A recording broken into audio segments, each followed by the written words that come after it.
treaty, all right? And we can actually find quite clearly, right, that all types will torture, and the amount that they will torture will be monotonic in their type, right? Because indeed, as the marginal costs of torture increase, as theta increases, you will torture less and less in equilibrium, absent a cat. So we know exactly what each of these governments will do in a world absent the cat, all right?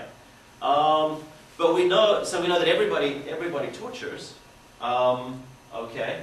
But comparing that to with what happens in equilibrium with the treaty, all right?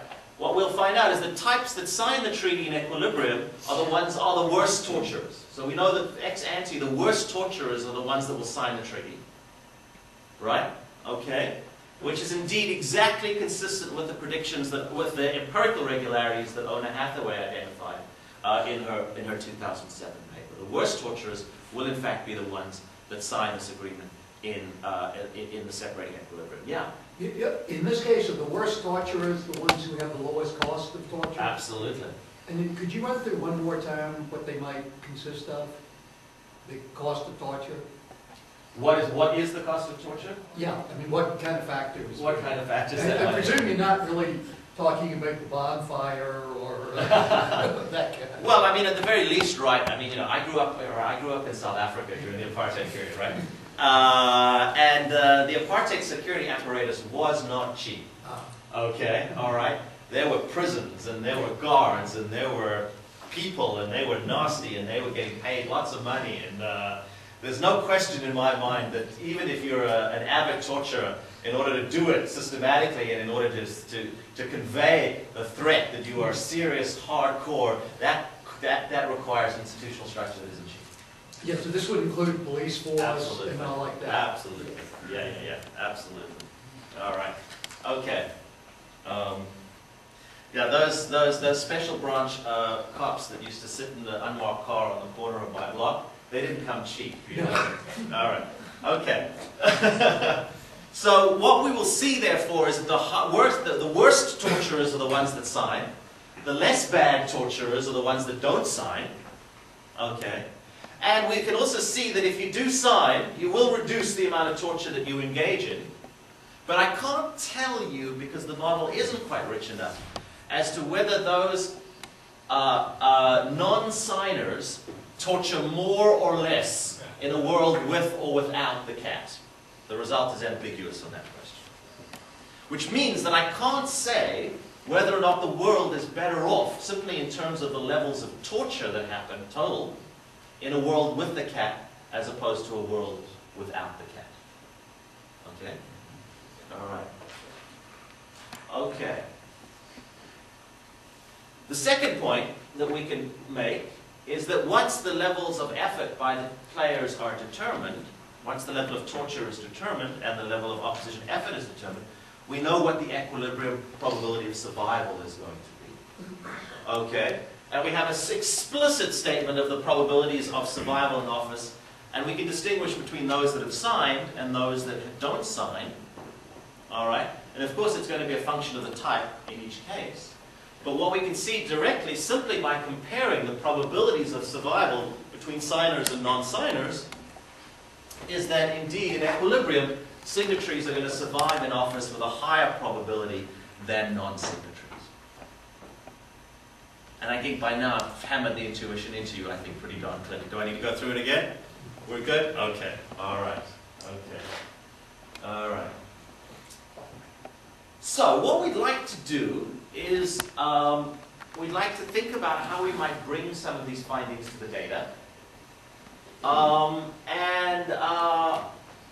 In particular, we've got to realize that if we want to try and estimate the effect of signing the cat on leadership survival, which is going to be our primary empirical exercise, there are a bunch of issues that we're going to have to deal with empirically in order to think about this problem. The first is that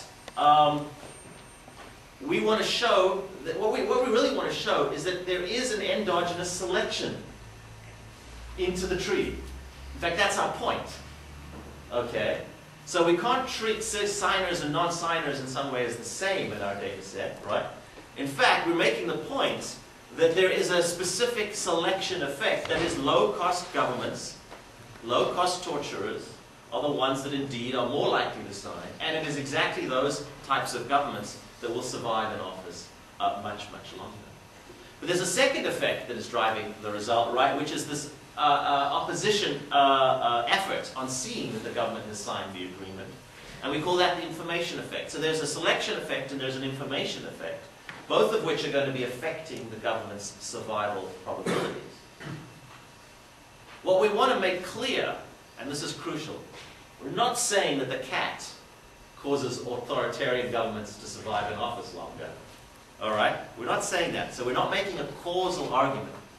What we are doing is showing a regularity or a relationship between variables, okay, that can be conditioned on the presence or absence of the agreement, or whether or not a country signs or doesn't sign the thing. So I'm not saying the cat is bad. What I am saying is the cat can, in fact, generate outcomes that were unintended.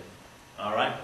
Okay, so I thought it might be fun to talk about a couple of for instances before we go to the statistical story here.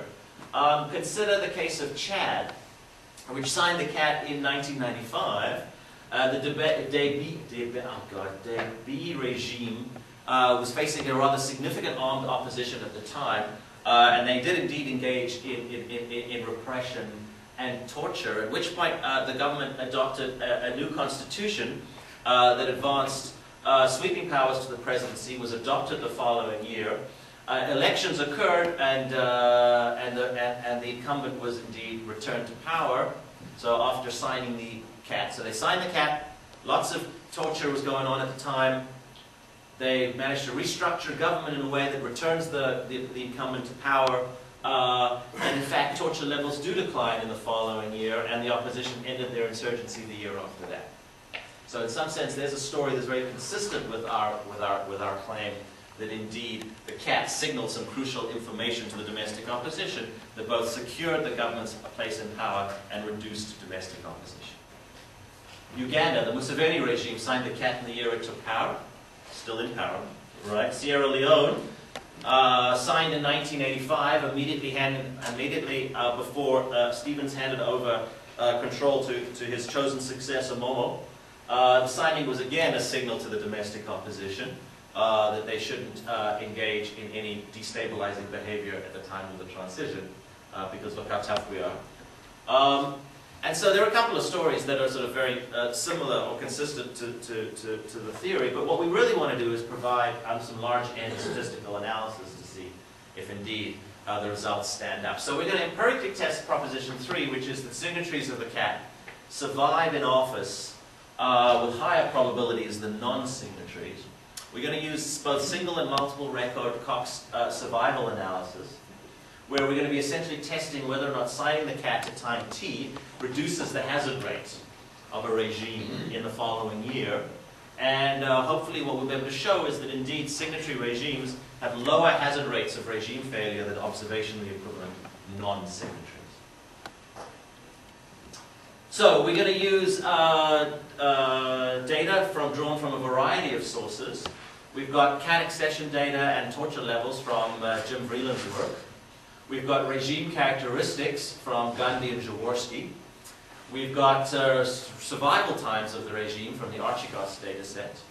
We've got military capabilities from the correlates of war. We've got a bunch of controls. And what we're going to do is we're going to collapse the data by regime. So essentially we're going to study 129 authoritarian regimes between 85 and 96. Okay? And in a single record analysis, the unit of the analysis is simply the regime. Yeah? Why does the series end in 1996? I mean, isn't an unnecessary right censoring right there? I mean, if there's variation and there's still countries that have to sign it, why do we stop the series in 1996? I don't know the short answer is I don't know, but I imagine that at least one of these variables is not available. I mean, the United States has signed and ratified in 1994, rather. So, I mean, I'm sorry. You play with the toys you got, right? probably torture law. Yeah.